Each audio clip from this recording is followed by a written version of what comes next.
ഇപ്പോൾ KST employees Sangh BMS സംസ്ഥാന general secretary S. Ajaykumar കൂടെ ചേരുന്നുണ്ട്. ശ്രീ അജയ്കുമാർ, കേന്ദ്ര സർക്കാരിൻ്റെ തൊഴിലാളി കർഷകദ്രോഹ നയങ്ങളിൽ പ്രതിഷേധിച്ചാണ് ഇപ്പോൾ സമരം പ്രഖ്യാപിച്ചിട്ടുള്ളത്. നാളെയാണ് സംയുക്ത തൊഴിലാളി പണിമുടക്ക്. ഇന്ന് അർദ്ധരാത്രി മുതൽ തുടങ്ങി നാളെ 12 മണി വരെയാണ്. BMS നിലവിൽ സമരത്തിൽ നിന്ന് വിട്ടുനിൽക്കുകയാണ്. എങ്ങനെയാണ് അങ്ങയുടെ അഭിപ്രായം ഈ ഒരു പണിമുടക്കിൽ?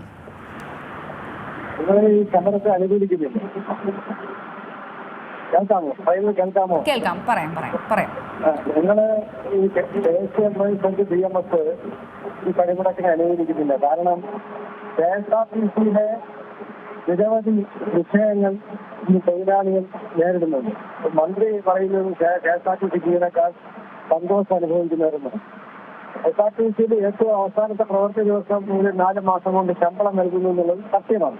അങ്ങനെയൊന്നും ഞങ്ങൾ ഇല്ലാന്ന് പറയുന്നില്ല. പക്ഷേ KSRTC ജീവനക്കാരന്റെ ആനുകൂല്യങ്ങളായ NPS, പ്രാവിഡന്റ് ഫണ്ട്, വിദൂര സ്ഥലങ്ങളിലേക്കുള്ള ട്രാൻസ്ഫർ, അങ്ങനെ വിവിധ വിഷയങ്ങളിൽ KSRTC ജീവനക്കാരൻ ഉഴലുകയെ പെൻഷൻ പറ്റിയ ജീവനക്കാരുടെ പെൻഷൻ ആനുകൂല്യങ്ങൾ നൽകുന്നില്ല.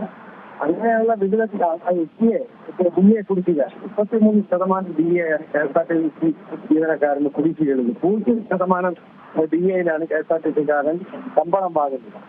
ഈ വിഷയങ്ങളൊന്നും ഈ പറഞ്ഞ പണിമുടക്കിന് ആധാരമാണ് ഒരു വിഷയമായി ഉന്നയിക്കുന്നില്ല. അതായത് കേന്ദ്ര സർക്കാർ നടപ്പിലാക്കിയ കോഡുകൾ, 4 കോഡിന്റെ പേരാണ് അവർ പറയുന്നത്. ഈ 4 കോഡ് ഇതുവഴി നടപ്പിലാക്കിയിട്ടില്ല. അതുപോലെ തന്നെ മിനിമം വേതനം 26,000 രൂപ തന്നെ വന്നതാണ്.